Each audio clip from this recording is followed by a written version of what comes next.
Let's talk about Mary. Catholics love the Blessed Virgin Mary and honour her above all the saints. They don't worship her. She's not some goddess, but they honour her because God honours her. He chose her to be the greatest of saints. We call her the Mother of God, not because she's before God or more important than God, but because she was chosen to bear God, as the early Christians called her, Theotokos, the God-bearer, because mothers don't bear bodies, they bear persons.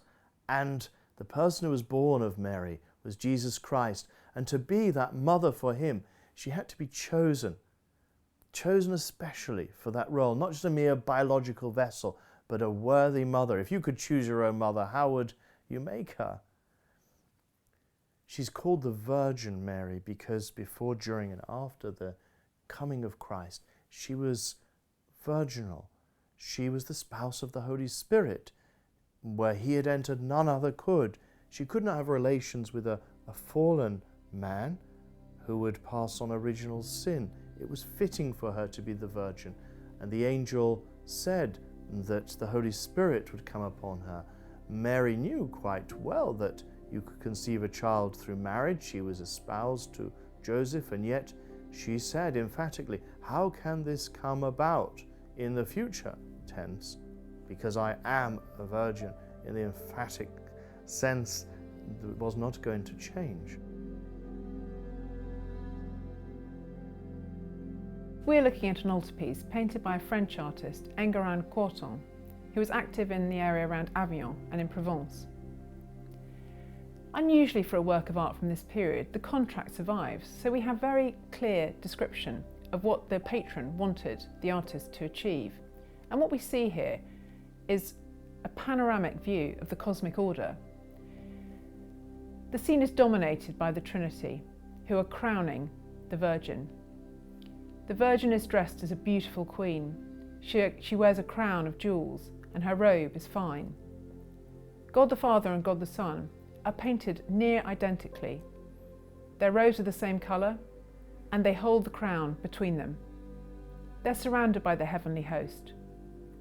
As our eye travels down the composition, we see the other elements of the world order. We see the earth.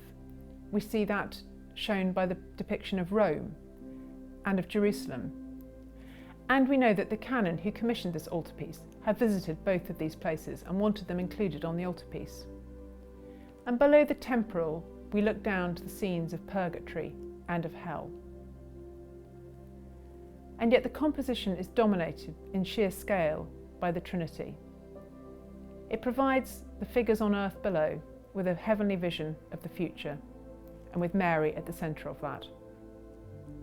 This depiction of Mary, which is known as the Coronation of the Virgin, was a very popular one in the late Middle Ages, partly as a result of increased Marian devotion. Mary here is seen as a queen, as a royal patron. Her regal nature is emphasised by her attire. She is conceived immaculate. She's called the Immaculate Conception. That's not Jesus' conception. We're talking about Mary, from the first moment of her existence, was kept free from sin, that original sin which we inherit by being born separated from God. She was born without this stain of sin. How could one so highly favoured bear the sin of Adam's crime? From the very earliest times, we know from the 2nd century, St. Irenaeus, for instance, writing in Lyon, tells us that Mary was the new Eve. Just as Jesus is the new Adam, there had to be a new woman, a new Eve also. This is a gift that she received from her Son. Just as prophecies can be related to an event that comes later, so states and gifts of grace can be related to events that come later. She is saved from the first moment of her conception and kept holy. And for that reason, we believe she is assumed into heaven, that she did not commit a sin. She remained the greatest disciple of her Son. And at the end of her life, just because the corruption of the grave is a result of sin, a punishment for sin, it was not fitting that she should suffer that, but rather she should participate right at the beginning as the first fruits, like her Son, in resurrected life. Where she is gone, we too will follow. She is also our mother in the order of grace. She has many other children the book of Revelation tells us, who follow her Son. And on the cross, Jesus Christ gave Mary to us as our mother. In the person of his beloved disciple, St. John, he said to him, "Behold your mother," and to her, "Behold your son."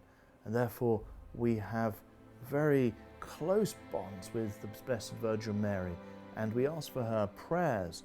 We believe that she, with the will of God and the power of God, can be present and intimate to every Christian who calls her mother.